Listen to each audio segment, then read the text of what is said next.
Good morning. Welcome to Google I/O.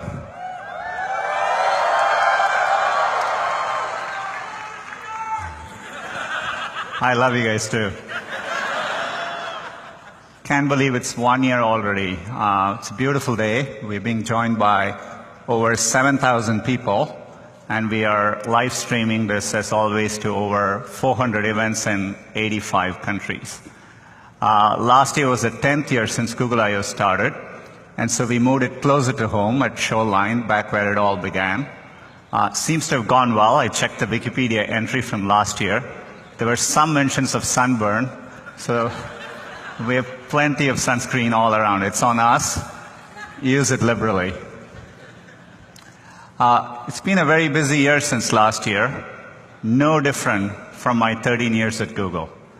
That's because we've been focused ever more on our core mission of organizing the world's information, and we are doing it for everyone, and we approach it by applying deep computer science and technical insights to solve problems at scale.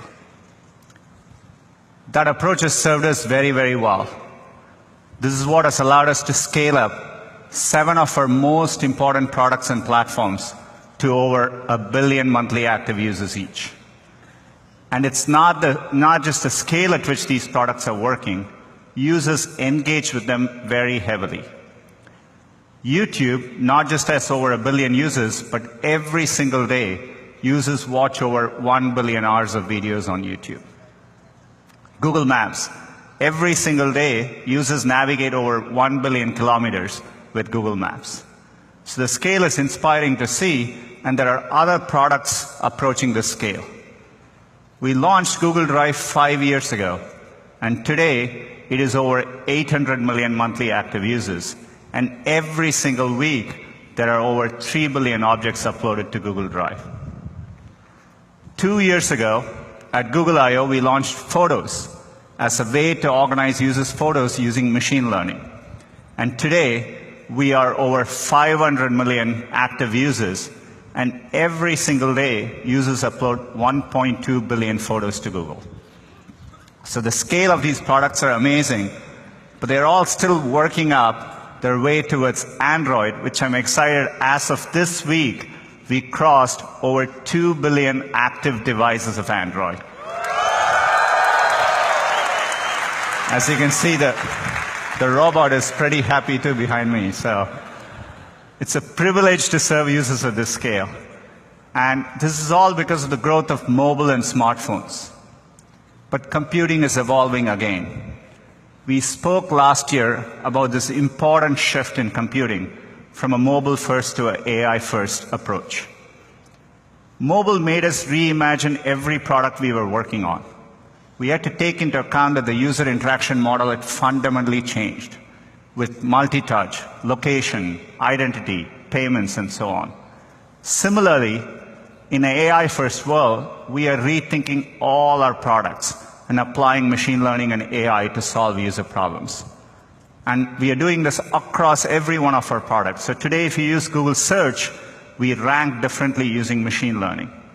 Or if you're using Google Maps, Street View automatically recognizes restaurant signs, street signs, using machine learning. Duo with video calling uses machine learning for low bandwidth situations. And Smart Reply in Allo last year had great reception. And so today, we are excited that we are rolling out Smart Reply to over 1 billion users of Gmail. It works really well. Here's a sample email. If you get an email like this, the machine learning systems learn to be conversational, and it can reply, "I'm fine with Saturday," or whatever. So it's really nice to see. Just like with every platform shift, how users interact with computing changes. Mobile brought multi-touch. We evolved beyond keyboard and mouse. Similarly, we now have voice and vision as two new important modalities for computing. Humans are interacting with computing in more natural and immersive ways. Let's start with voice. We've been using voice as an input across many of our products. That's because computers are getting much better at understanding speech. We have had significant breakthroughs, but the pace, even since last year, has been pretty amazing to see. Our word error rate continues to improve, even in very noisy environments. This is why, if you speak to Google on your phone or Google Home, we can pick up your voice accurately, even in noisy environments. When we were shipping Google Home, we had originally planned to include 8 microphones so that we could accurately locate the source of where the user was speaking from. But thanks to deep learning, we use a technique called neural beamforming, we were able to ship it with just 2 microphones and achieve the same quality. Deep learning is what allowed us about 2 weeks ago to announce support for multiple users in Google Home, so that we can recognize up to 6 people in your house and personalize the experience for each and every one. So voice is becoming an important modality in our products. The same thing is happening with vision. Similar to speech, we are seeing great improvements in computer vision. So when we look at a picture like this, we are able to understand the attributes behind the picture. We realize it's your boy in a birthday party. There was cake and family involved, and your boy was happy. So we can understand all that better now. And our computer vision systems now, for the task of image recognition, are even better than humans. So it's astounding progress, and we're using it across our products. So if you use the Google Pixel, it has the best-in-class camera, and we do a lot of work with computer vision. You can take a low-light picture like this, which is noisy, and we automatically make it much clearer for you.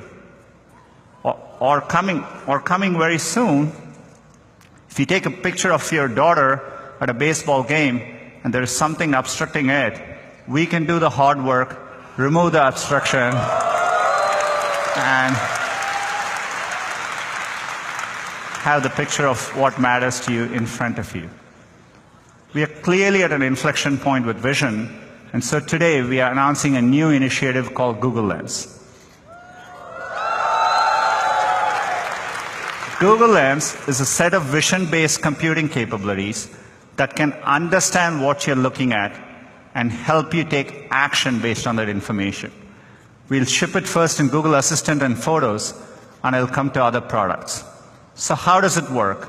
So for example, if you run into something and you want to know what it is, say a flower, you can invoke Google Lens from your assistant, point your phone at it, and we can tell you what flower it is. It's great for someone like me with allergies. Or if you've ever been at a friend's place and you've crawled under a desk just to get the username and password from a Wi-Fi router, you can point your phone at it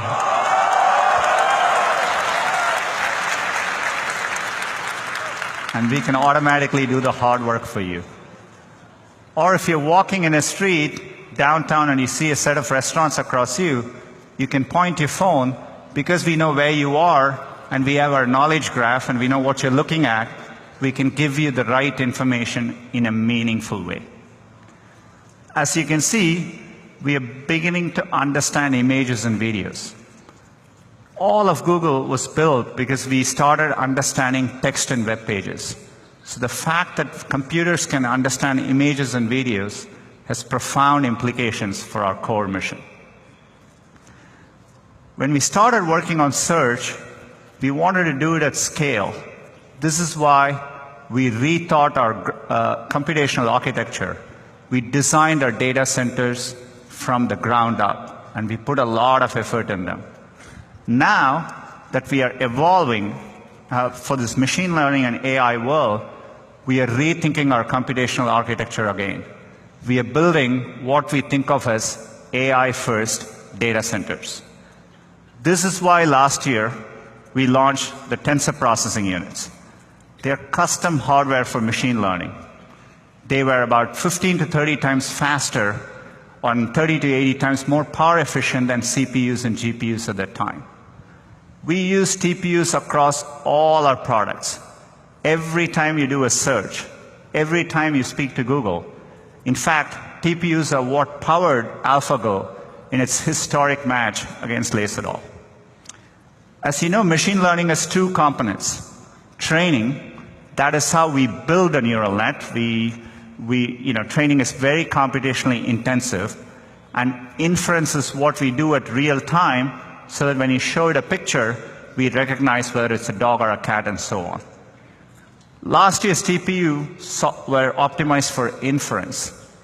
Training is computationally very intensive. To give you a sense, each one of our machine translation models takes a training of over 3 billion words for a week on about 100 GPUs. So we've been working hard, and I'm really excited to announce our next generation of TPUs, cloud TPUs, which are optimized for both training and inference.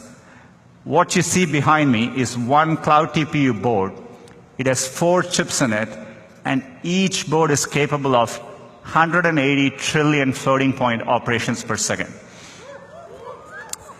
And we have designed it for our data centers, so you can easily stack them. You can put 64 of these into one big supercomputer. We call these TPU pods, and each pod is capable of 11.5 petaflops. It is an important advance in technical infrastructure for the AI era. The reason we named it Cloud TPU is because we are bringing it through the Google Cloud Platform. So cloud TPUs are coming to Google Compute Engine as of today.